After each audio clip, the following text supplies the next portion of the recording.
Cette semaine à Tour-de-Ville, on rencontre un membre du comité de citoyens qui ont fait une pétition demandant une commission d'enquête sur la tragédie du 6 juillet. On vous présente les deux artistes qui exposent à la Galerie d'art Numéra. On assiste au lancement d'Isofamille. David Vachon vient nous parler du prochain événement Plug Mégantic et on prend des nouvelles du centre sportif. Bienvenue à Tour-de-Ville!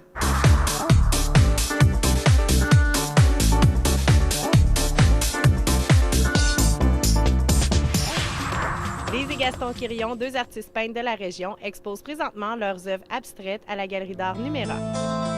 Quelle a été votre inspiration, vos inspirations normalement dans la vie? C'est dur à dire, ça, c'est dur à répondre parce que il me semble que je m'inspire pas de choses que je vois à l'extérieur. Ça vient du dedans. OK. Je me laisse aller, je pars avec une toile blanche et je me choisis des couleurs que j'aime et j'y vais comme ça jusqu'à ce que la toile m'apparaisse complète et que je dise bon ben c'est parfait, je l'aime comme ça puis j'arrête. Mais c'est vraiment de l'inspiration qui vient de l'intérieur, là. C'est sûr que probablement que moi, aimant beaucoup la nature, les couleurs de la nature, sûrement que ça m'inspire indirectement. Parce que je fais aussi de la photo, et dans ma photo, je fais beaucoup de paysages, surtout des paysages. Mais pour mes toiles, j'ai commencé à faire des toiles plus concrètes, réalistes. Je faisais des paysages, puis peu à peu, je me suis dirigé vers l'abstraction, que j'adore parce que je trouve qu'il y a plus de créativité. Qu'est-ce qui vous décide à faire une toile, à commencer une journée à peindre? Je pense que c'est le besoin de créer puis de faire quelque chose que j'aime. Puis j'ai commencé à faire de la peinture en me disant, il y a les balises que je vais mettre, c'est moi qui vais les mettre. Donc c'est un petit peu de mon côté folie que j'expose, que je fais à l'aide de la peinture. Je pars souvent avec soit une photo, je sais que ce ne sera jamais la reproduction exacte de ce qu'il y a sur la photo. Ça correspond vraiment à... J'ai toujours essayé d'être autonome et puis d'être fidèle à moi, dans le fond, et puis de ne pas laisser les autres m'imposer des balises. Alors, je mets mes propres balises, puis souvent, c'est trop pété, il faut que je me restreigne un petit peu. Mais c'est ça, c'est un peu ma folie intérieure qui s'expose sur la toile. Donc, c'est vraiment, on peut dire, c'est vraiment un sentiment qui pousse à peindre, qui pousse à créer une toile. Et puis, quand savez-vous que votre toile est terminée, que vous avez vraiment le sentiment que, bon, elle est accomplie, elle est finale? Quand est-ce que ça arrive? Bon, ça, c'est... faut être habitué à ça parce qu'à un moment donné, il faut mettre un terme. Faut se dire, là, c'est fini, là. Parce qu'au début, quand on peint, on a de la misère à s'arrêter parce qu'on a l'impression qu'on peut toujours aller plus loin, puis essayer des différentes choses. Mais maintenant, on est capable d'en arriver puis à dire, elle est complète. On sent qu'elle est complète. OK. Puis tant qu'il y a quelque chose dans la toile qui nous fatigue un petit peu, on peut pas dire qu'elle est complète. Faut y revenir. Puis ça peut être juste un petit coin de toile qui nous tracasse, qui nous fatigue, qui dit « Ah, ça, j'aime pas ça ». À ce moment-là, dans notre tête, c'est pas complet. Mais quand on a corrigé notre petit point, puis on la regarde, puis on dit là, je peux pas rien faire de plus. Là, elle est complète. On dit, c'est le temps d'arrêter, là. Et puis, est-ce que ça arrive que vous commencez une toile, vous sentez qu'elle n'est pas terminée, puis ça peut prendre plusieurs jours, plusieurs semaines avant qu'elle soit terminée?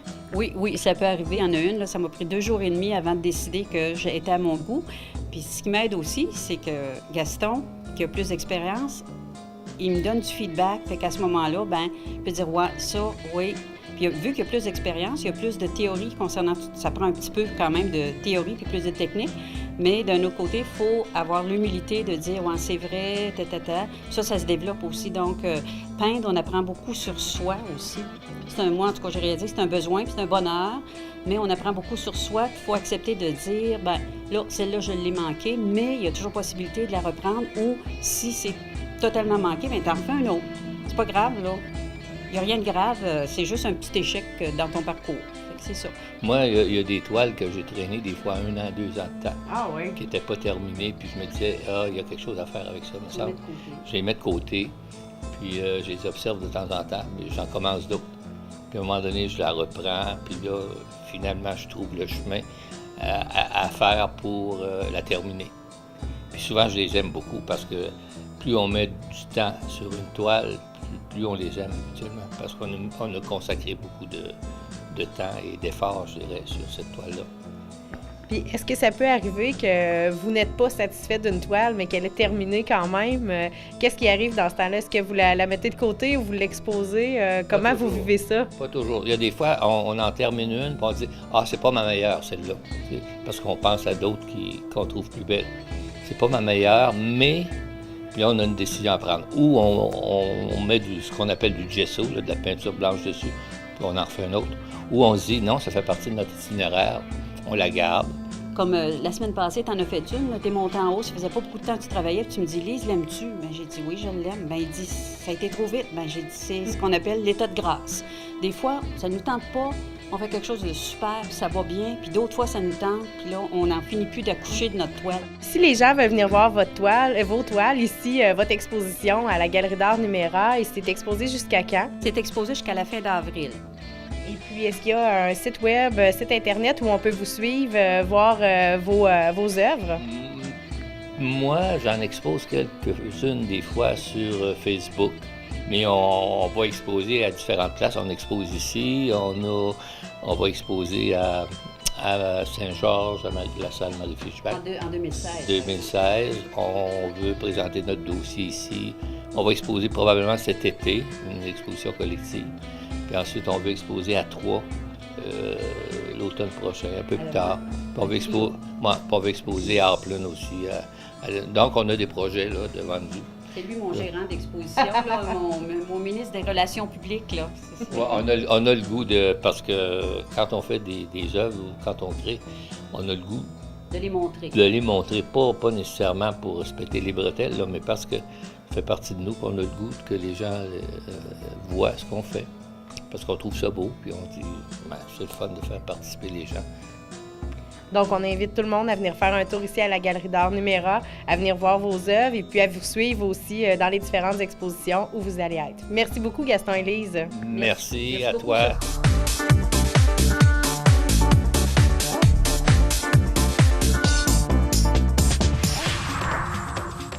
J'ai rencontré David Vachon qui nous parle des prochains événements Plug Mégantic. Ce matin, on est devant la Légion canadienne. Il y a un événement qui s'en vient bientôt ici. Peux-tu nous en parler? Oui, donc la prochaine activité de Plug Mégantic, ça va être l'Open Mic. Donc, vite comme ça, je viens de rappeler que si Plug existe et si les événements que Plug organise existent, c'est entre autres à cause de l'organisme promoteur qui est Carrefour Jeunesse Emploi, Intro Travail Carrefour Jeunesse Emploi. Donc, c'est ça, on organise un Open Mic le samedi 4 avril, donc c'est la fin de semaine de Pâques. Puis ça va être à l'intérieur ici de la Légion canadienne. C'est à partir de 19h. Donc, qu'est-ce que c'est un Open Mic? C'est un regroupement de musiciens. Donc, toutes les personnes qui sont adeptes de musique, qui aiment jouer ensemble, qui aiment jammer ensemble, ont été invitées par justement l'invitation que j'ai lancée à faire le Open Mic. Jusqu'à maintenant, on a 20 inscriptions qui ont été faites. Donc, 20 artistes, c'est tous des artistes de la région. Il y en a qui sont expérimentés, il y en a qui le sont moins aussi. Donc, c'est vraiment tout le monde qui peut aller au Open Mic et faire une prestation sur scène. Qu'est-ce qui est intéressant dans cette soirée-là, c'est que c'est différentes personnes, donc évidemment différents styles musicaux. Donc on a du blues, on a du rock qui va avoir lieu pendant la soirée, du pop aussi. Donc, puis différents instruments, trompette, saxophone, drum, guitare, bass. Donc, c'est vraiment intéressant, des soirées comme ça. Donc, ça va être une belle fin de semaine. Ce que je tiens à dire aussi, c'est que l'entrée est gratuite. Donc, c'est tout le monde qui sont invités à venir à cet événement-là. Il y en a de tous les âges aussi. Là. Je sais qu'on a une toute petite de 4 ans. Là. Oui, donc en première partie, si on peut appeler ça comme ça, il va y avoir une petite fille de 4 ans qui rêve d'être sur scène et faire une prestation. Donc, justement, l'Open Mic, c'est fait pour ça. On va lui laisser la chance de faire sa prestation, puis les gens vont être emmenés à l'encourager. Ce qui est le fun aussi, bon, c'est ça, il y a une petite qui va chanter, mais aussi les petits peuvent venir à la Légion cette soirée-là. Donc, quand même que les personnes n'ont pas 18 ans et plus, sont admis quand même à l'intérieur de la Légion pour venir encourager puis venir passer une soirée avec nous. Aussi, ça va être une ambiance très conviviale, une belle ambiance qu'on va avoir. On va avoir des bonbons sur les tables, on va avoir une machine à popcorn. Donc, vraiment, tout va être en place là, pour passer une belle soirée. Une petite soirée chaleureuse avec de la musique et puis découvrir des artistes, des talents d'ici. Donc, on invite les gens le 4 avril à venir à la Légion. Oui. Il y a aussi un autre événement, en fait, plusieurs événements qui s'en viennent, qui sont la suite de la grande cueillette de mots du granit. Peux-tu nous dire, c'est quoi maintenant la création des lanternes, je crois? Oui, exactement. Donc, on a passé à l'atelier d'écriture. Après ça, on a passé à la condensation des textes qui avaient été écrits. Puis, Mme Angèle Séguin, la directrice artistique, a été en écriture pendant un certain moment. Et puis là, on est dans la phase de création de lanternes. Donc, toutes les municipalités de la MRC du Granit vont avoir leur propre lanterne. OK. Puis, il y a des ateliers dans les différentes municipalités qui vont être organisés.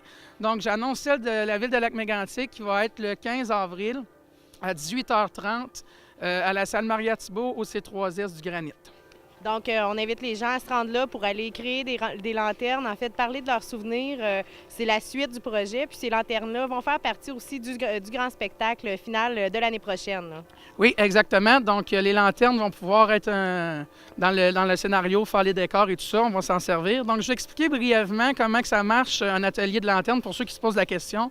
Premièrement, ce qui est important de mentionner, c'est qu'on n'a pas besoin d'être un artiste, là. C'est loin d'être le but. C'est, premièrement, il va y avoir une projection de la municipalité sur un écran. OK. Donc, toute la municipalité de Lac-Mégantic va être sur un écran et les personnes vont être appelées à identifier leurs repères principaux qu'il y avait là, avant la tragédie, ou encore les repères qu'ils ont en ce moment, parce qu'il nous reste des bâtiments, évidemment.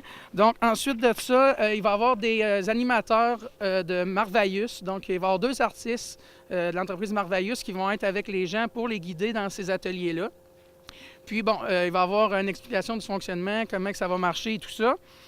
Par la suite, il va y avoir un panier de questions. OK. Donc, les gens vont être apportés à piger dans le panier de questions. Je vais vous donner un exemple de question. Dessinez le trajet entre votre maison et celle de quelqu'un qui vous est cher. OK. Donc, ils vont avoir à tracer ce parcours-là de différentes façons. Donc, ça peut être avec un crayon, avec une peinture, en faisant des trous, en faisant du brodage, du collage. Donc, il y a plusieurs façons qui vont être possibles de faire le parcours. Donc, après ça, c'est ça. Il va y avoir du brodage, du collage. Ça va être vraiment un mélange, mais tout le monde va être guidé là-dedans. Puis par la suite, ils vont découper ce qui a été fait, les repères principaux qui vont avoir été créés.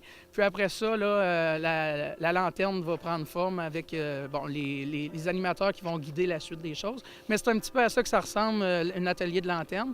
Donc, pour eux autres qui veulent s'inscrire à cet atelier-là, on demande de le faire par courriel, numéro de téléphone à plug@commercialintrocje.ca ou au 819-583-1101, poste 247. Donc, si l'atelier vous intéresse, c'est le 15 avril à la salle Maria-Thibault à 18h30. C'est un atelier qui va durer 3 heures. Bien, merci beaucoup, David. J'invite les gens à participer à ces beaux événements-là. Parfait. Merci, Sophie.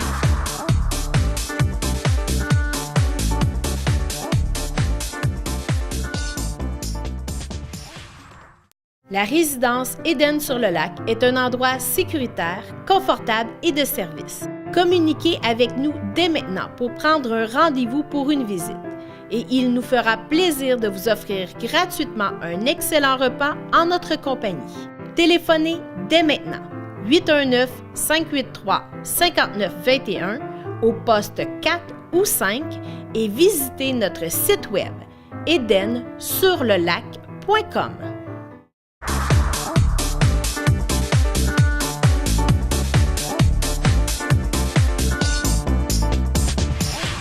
Joanie, tu es coordonnatrice aquatique et vous organisez un défi ici. Défi Mouille-toi pour le cancer, c'est quoi ça? Bien, en fait, c'est un défi de 12 heures de natation pour amasser des fonds pour le cancer. En fait, l'événement a lieu à Nicolette, dans mon petit patelin. Et puis, les sauveteurs et moi, on a décidé de se faire une équipe et puis d'aller nager 12 heures de natation ensemble. Comment ça fonctionne? C'est qu'on se fait à peu près 2-3 heures chacune. Et puis, c'est de 6h30 le matin jusqu'à 6h30 le soir. Et puis, c'est le 26 avril exactement, un dimanche. Donc, on monte ensemble et puis on va faire le défi là, pour la cause. Et puis, donc ça, ce défi-là, c'est à partir de où, en fait? Ça a été initié là-bas à Nicolet, c'est ça? Exactement. En fait, moi, quand je travaillais à l'école de police, parce que l'événement a lieu au centre sportif à Nicolette, mais dans l'école de police, et puis c'était un défi justement pour des collègues là, qui étaient dans la maladie du cancer, et puis ça fait déjà 3 ans que l'événement a lieu. Et puis cette année, je tiens mordicus à le faire parce que j'ai une collègue de natation qui est décédée l'année passée. Okay. Une collègue à moi qui était presque une amie, si on veut, puis elle est décédée une trentaine d'années. Fait que cette année, on nage. En fait, je veux nager beaucoup pour elle, mais j'ai demandé justement aux sauveteurs. Il va y avoir Caroline Roy, Sylvie Maheu, Maude Rodrigue et Rosalie Roy aussi qui vont nager avec moi. Et puis, c'est ça, le but, c'est de nager pour elle, mais aussi en même temps pour ramasser des fonds justement pour la recherche. Un peu comme le relais pour la vie qu'on marche à relais, c'est ça? Exactement. Fait que c'est vraiment, bien là, ça va se faire dans une piscine pendant 12 heures, mais c'est vraiment le même principe, là, c'est pour la cause. Et puis présentement, j'imagine que vous amassez des fonds, c'est ça? Exact. En fait, on a une petite boîte à l'accueil et puis au CSM. Puis notre objectif, c'était de ramasser 125 $ parce que ça coûte 25 $ par participant. Et puis nous autres, on s'est dit pourquoi pas doubler la mise. Et puis à mon heureuse surprise, la mise est déjà doublée. Fait qu'en fait, pourquoi pas la tripler? Fait que voilà, c'est notre but, mais on est vraiment content. Le monde y participe beaucoup. Puis justement, si on peut emmener plus d'argent pour la relève, là, fait que on est bien content. Fait que si vous voulez contribuer, tout le monde, bien en fait, on a une boîte à l'accueil. Puis sinon, on peut faire des dons sur mouille-toi.com. Donc, on invite les gens à donner généreusement parce qu'on sait que le cancer touche plusieurs familles, plusieurs personnes. Donc, en venant ici au centre sportif, à la boîte à l'accueil et sur le site Internet. Exactement. Puis ça peut être n'importe quel don, mais si advenait le cas que vous faites un don de 20 $ et plus, nous autres, on peut prendre les noms puis on va faire un reçu pour les impôts. Fait que c'est sûr que le reçu se fait pas ici. Nous autres, on emmène les dons à Nicolette et le 26 avril, lors de l'événement, on fait les reçus pour tout le monde puis on peut les donner par après. Bien, merci beaucoup, Joanie, puis bravo pour votre belle initiative. Bien, merci beaucoup.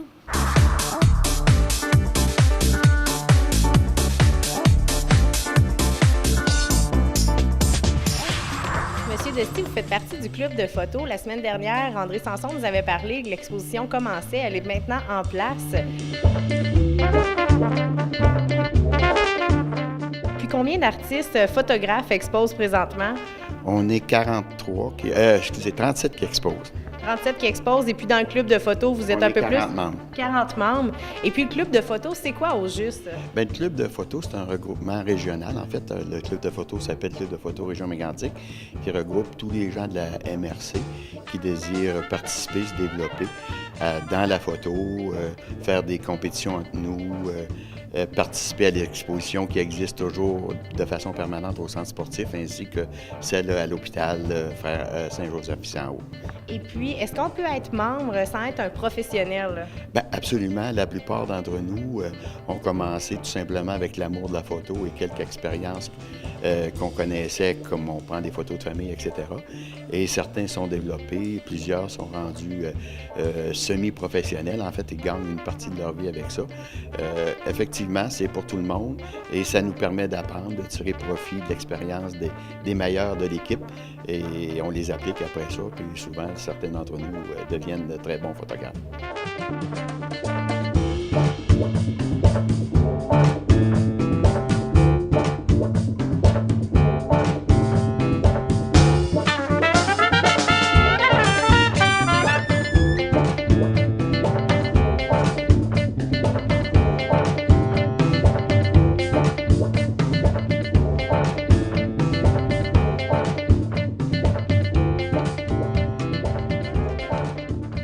On peut aller échanger là-bas, en apprendre davantage. Et puis comment on fait si on désire joindre le club? Il s'agit de devenir membre, de s'inscrire. On peut devenir membre à n'importe quel temps de l'année. On a une réunion hebdomadaire, excepté une journée, un mardi par mois, qui est la réunion de CA. La balance du temps, c'est qu'on a des réunions. On a des thèmes, on choisit des thèmes à chacune. Okay. À chaque année, on choisit 5 ou 6 thèmes. Et puis là, ben, les membres ont à développer ce thème-là. Par exemple, la dernière fois, c'était l'eau. Fait qu'on amenait des photos qui étaient en regard à l'eau. Une autre fois, c'est les enfants, une autre fois. Donc, on se fait une petite compétition entre nous. On choisit, les membres choisissent eux-mêmes ceux qu'ils préfèrent, les photos qu'ils préfèrent. Et après ça, on les expose, comme je disais, au centre sportif et à l'hôpital Saint-Joseph. Donc, c'est vraiment de façon pour avoir du plaisir, en fait, que les gens sont là. Absolument, du plaisir et aussi acquérir de l'expérience puis pouvoir faire de meilleures photos nous-mêmes, pour nous-mêmes. Et puis, si on veut joindre, on peut contacter qui? Vous pouvez contacter, aller sur le site Internet Club Photo Région Mégantic ou encore nous contacter les membres du CA, dont Yvan Plamondon est le président.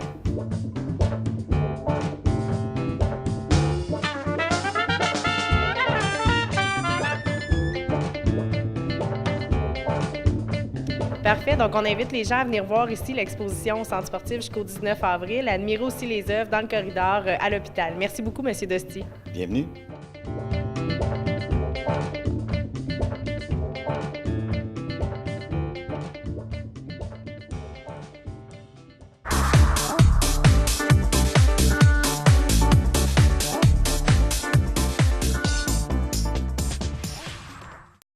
La résidence Éden-sur-le-Lac est un endroit sécuritaire, confortable et de service. Communiquez avec nous dès maintenant pour prendre un rendez-vous pour une visite.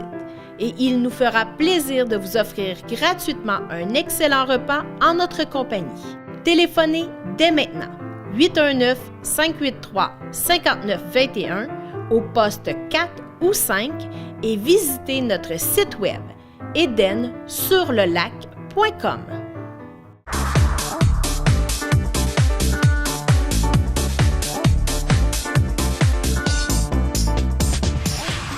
La Constellation 05 ans, c'est un regroupement de partenaires en petite enfance dont je suis chargée de projet et nous avons fait le lancement de la norme ISO-Famille vendredi le 20 mars dernier. Aujourd'hui, on était là pour le lancement d'ISO-Famille à Lac-Drolet. Valérie, peux-tu m'expliquer c'est quoi ISO-Famille? ISO-Famille, c'est vraiment la certification par excellence pour les municipalités, commerces, hébergements touristiques, grandes surfaces, dépanneurs, mais vraiment dans le but de répondre aux besoins des familles de la MRC du Granit. Donc, si des commerces, des municipalités voudraient devenir ISO-Famille, comment ils peuvent faire? Bien, c'est très simple, dans le fond. C'est vraiment de mettre une table à langer dans la salle de bain pour hommes ou salle de bain familiale, d'approcher une poubelle de la table à langer, vraiment des facilitants de base, je dis, vraiment des petites choses au quotidien qui vont vraiment faciliter la vie des familles qui vont dans les commerces, dans les restaurants. Puis aujourd'hui, pour le lancement officiel, il y a des municipalités qui s'étaient déplacées. Ils sont 6 municipalités à être ISO-Famille. Comment une municipalité peut être ISO-Famille? Écoutez, on s'est penché longuement sur le sujet, mais c'est vraiment par les actions concrètes qu'ils posent dans leur milieu. Et sachez que dans leur milieu, ils en font des choses et ils ne se vendent pas suffisamment. Dans plusieurs municipalités, on est allé les rencontrer. Ils nous disaient « Ah, mon Dieu, mais je savais pas que je devais dire ça, moi, que j'ai une table à langer dans ma salle de bain, que mes salles de bain sont ouvertes près du parc. Je pensais pas que c'était des facilitants pour les familles, mais oui, ça en est. » Donc, c'est de se vanter de ce qu'ils font de bien pour les familles, mais également de le mettre sous forme de critères, de remplir un petit formulaire qui était tout simple à remplir, puis mais des choses qui se faisaient très facilement pour eux autres. Donc, Julie, tu fais partie du comité de sensibilisation des acteurs. Qu'est-ce que vous faites au juste? En fait, on est un groupe de mamans. On se réunit à toutes les 6 semaines environ et on met des idées en commun. On essaie de représenter le mieux possible les familles de la région. On vient d'un peu différentes municipalités aussi. On a beaucoup d'enfants à chacune de nous et fait qu'on pense pouvoir bien représenter les familles. Puis on met des idées ensemble et on va sensibiliser justement certains acteurs, des partenaires ou des gens qui sont ici, des commerces ou quoi que ce soit, et aux idées qu'on a pour essayer d'améliorer la qualité de vie des familles dans la région. Et puis, depuis toutes ces années-là, en plus des ISO-Familles, j'imagine que vous avez fait d'autres beaux projets. À quoi ça ressemble l'implication concrètement? Qu'est-ce qui s'est passé? En fait, il y a plusieurs projets qui se font. C'est ce qui est intéressant comme parent de s'impliquer sur ce comité-là. Entre autres, il y a eu la salle d'urgence, la salle d'attente, excusez-moi, dans l'urgence de l'hôpital de Lac-Mégantic. On est simplement allé sensibiliser finalement la direction d'école, d'hôpital à l'idée qu'on aimerait avoir un endroit. Il y a eu ça. Il y a eu également des sacs à mots partout dans les municipalités, les bibliothèques, différents organismes comme la Maison de la Famille. Les parents peuvent aller chercher un sac à mots rempli de livres pour l'éveil à la lecture. Il y a également l'heure du compte mobile, qui est un projet qui est parti d'une idée des parents aussi, où maintenant, dans plusieurs bibliothèques de la région, les parents peuvent aller avec leurs tout-petits accéder à cette activité-là gratuite partout dans la MRC. Donc, c'est vraiment plusieurs projets qui se réalisent là, avec une initiative des parents, bien sûr, mais avec la contribution de la constellation 0,5 ans. Si tu voudrais inviter des parents à joindre, qu'est-ce qui a fait une différence pour toi à t'impliquer justement comme ça pour le bien-être de la communauté, des familles d'ici? Mais en fait, c'est assez facile. C'est que simplement, les projets dont on parle se réalisent. C'est aussi simple que ça. On peut vraiment faire une différence. Et là, ça, c'est un bel endroit. On donne les idées autour d'une table et on a une organisation, un regroupement comme la Constellation 0,5 ans qui sont à l'écoute de nos besoins, qui ont des budgets, qui ont du temps aussi à investir pour monter les projets qui partent de simples idées que nous, on lance. Donc, ça fait toute une différence. Puis on a la preuve. Moi, ça fait 3 ans et demi que je suis impliquée et ça fait plusieurs projets qui se lancent depuis. Puis de plus en plus, là, on sent que la famille est au cœur vraiment des priorités là, des gens de la MRC. Donc, Valérie, si des municipalités ou des commerces désiraient être ISO-famille, comment ils peuvent faire? C'est tout simple. On communique avec la Constellation 0,5 ans au 819-583-2351, poste 4255 ou poste 4253 et ça va nous faire un plaisir de vous expliquer le comment et le pourquoi être ISO-famille. Merci. C'est un plaisir.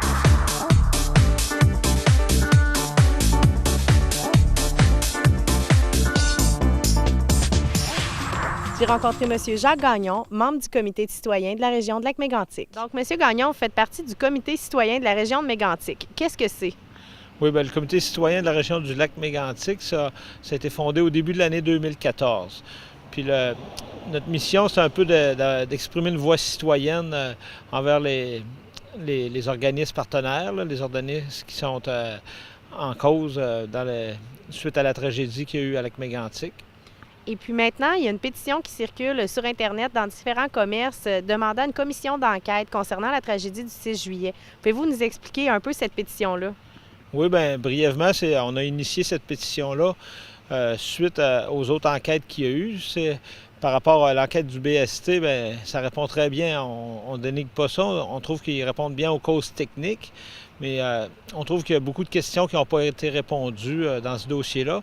Puis c'est pour ça qu'on demanderait au gouvernement du Canada de décréter une commission d'enquête publique puis, pour pouvoir faire la lumière sur les failles qu'il peut y avoir eu dans la réglementation, là, dans les systèmes de sécurité. OK. Et puis, cette pétition-là, pour les gens qui sont intéressés, on peut la retrouver à quel endroit au juste?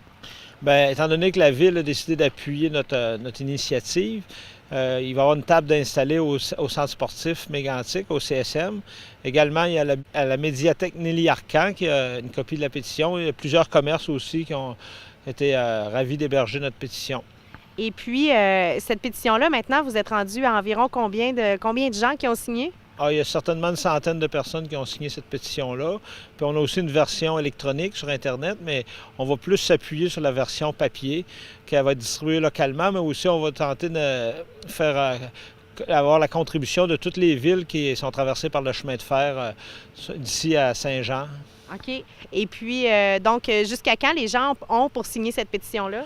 À peu près jusqu'à la 3e semaine d'avril. On s'est donné 47 jours à partir du lancement de la pétition qui était la semaine dernière.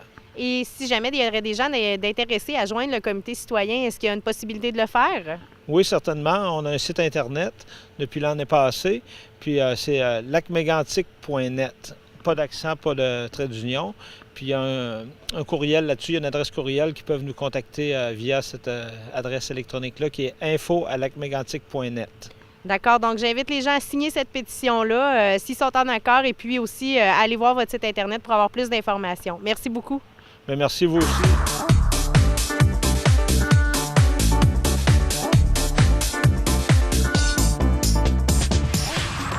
Voilà ce qui conclut l'émission pour cette semaine. Pour toute question, commentaire ou des idées de reportage, je vous invite à nous joindre à l'adresse câble11@commercialaction.ca.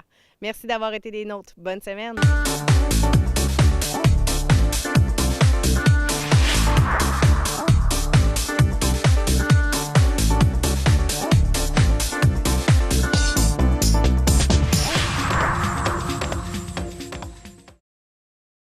Évitez la fraude, courriel et le hameçonnage grâce à Câble Action. Câble Action tient à informer sa clientèle qu'elle ne communiquera jamais avec ses abonnés pour leur demander de mettre à jour un mot de passe ou un numéro de carte de crédit par courriel. Si vous avez un doute, ne répondez pas à ce genre de message et contactez-nous. Ainsi, lorsque vous recevez un courriel vous avisant qu'il faut confirmer votre mot de passe, numéro de carte de crédit ou toute autre information personnelle du genre, il s'agit nécessairement d'une fraude ou d'une tentative d'hameçonnage. Voici un exemple de courriel frauduleux. Des pirates informatiques tentent régulièrement d'obtenir ce type d'informations en se faisant passer pour différents fournisseurs ou même pour une institution bancaire. Heureusement, ce type de courriel est facilement reconnaissable.